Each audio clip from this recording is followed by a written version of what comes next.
السلام علیکم. که تاسو خپل لاسونه داسې سپینول غواړئ صرف په 15 منټه کې، هغه هم د هغې ارڅونه چې هغه ټول ستاسو سره اوس په کور کې موجود دي. تاسو له دې شی د ریمیډي نه مخکې زما لاسونه چې دي هغه داسې وو او نوکونه چې دي هغه هم بالکل صفا نه وو. نو ما یو باول راغسته او هغې ته مې ور واچو تقریبا نیمه چمچه سوډا، کم چې موږ په وړو کې استعمالوو. یوه چمچه مې ورته ور واچو ټوتپیسټ، که هر ټوتپیسټ کوم چې تاسو د خپل غاښونو دپاره استعمالوئ.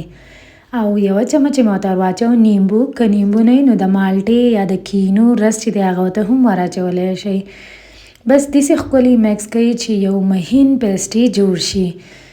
دا درې واړه هر سره چې دی دا ډېر زیات زموږ په لاسونو په صفا کولو کې مدد کوي. بس چې کله هم تاسو دا میکس کوئ نو کومه حصه چې تاسو پرس کا سټو یا مرۍ یا خپې یا لاس کوم ځای چې تور کې اغوستی او مطلب دا دی چې رنګ یې تور شوی نو په هغې حصه باندې ولګوئ.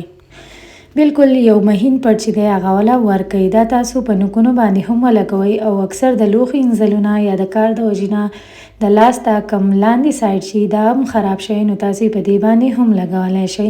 که پرس ستاسو غاښونو هغه زیړ چاپ اخیستلی نو تاسو په هغه غاښونو ولګوئ نو هغه ورسره هم بالکل سپینېږي. د 10 منټه لپاره ایسار کړئ او که پرس که تاسو لږ لږ شانتي ومږئ نو هغه هم بهترینه طریقه ده.